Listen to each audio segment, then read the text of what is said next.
I'd like to take a few minutes just to talk about my approach to working with people. Um, I consider myself an experiential therapist.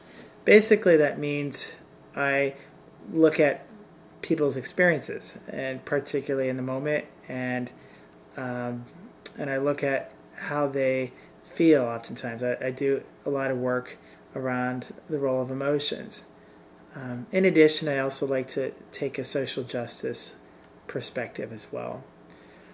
But when I look at people, basically what it means is I look at people as intrinsically having good in their lives. Unlike other therapists who take a more pathological view of human nature, I take a view that looks at the good in you. Um, of course, we all make mistakes. Sometimes we get stuck in patterns of the past. But I see some of these strategies as adapting sometimes the best way we know how. Sometimes we've learned through bad experiences how to react, and it might have worked in a way for a while, but some of those strategies may ultimately hurt us in the long run.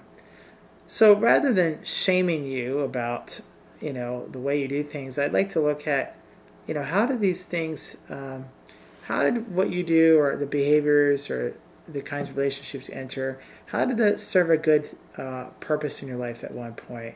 And then in what ways do you want to change that?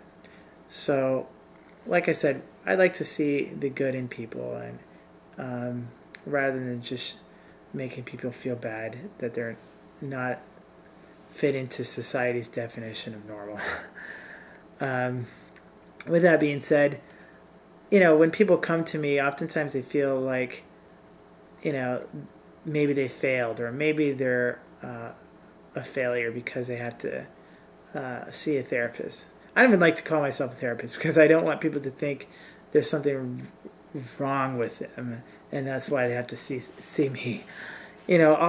I personally have seen therapists, and I've enjoyed it, and I've grown a lot. A lot of us can benefit a lot just by getting an outside perspective. If anything, what it means is that it takes courage and strength to reach out and say, hey, I'd like another person's perspective or someone's help in this area. And I think reaching out for help is always a good thing. It doesn't mean that you're a failure. If anything, it means you're taking the right step and you want to grow and do things even better. And I think that's a great thing. It's nothing to feel ashamed of or feel bad about. A lot of my clients, when they first come to see me, they're a little nervous at the beginning. And so I just try to tell them, it's normal. Everybody's a bit nervous at the beginning. But I just want you to know that I'm here to accept you, and I've seen a lot of stuff already, and there's no need to feel ashamed or embarrassed with me. I'm here to listen and accept you, not to make you feel bad or judge you. And if I do, and I would apologize. But I just want people to know that there's really nothing to feel bad about when they come to see me.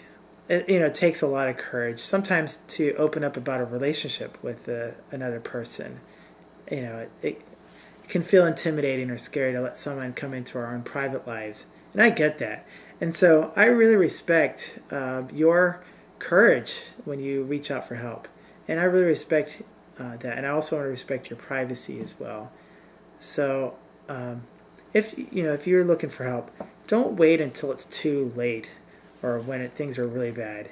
Seek help while things are doing great, and make it better now. Don't wait and regret later that, man, I've had people tell me that. They'll say things like, man, I wish I did this years ago. And I want to tell you that too.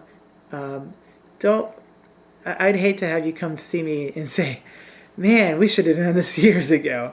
Think about all the misery and pain that could have been saved sometimes when people reach out and get help earlier rather than later. So that's my invitation to you. I just want to invite you to reach out and seek the help if you need it. But also know that we're here to support you and care about you, not to judge you. And we respect your privacy and your desire for change, and we want to support you in that process. So thank you for listening, and look forward to hearing from you.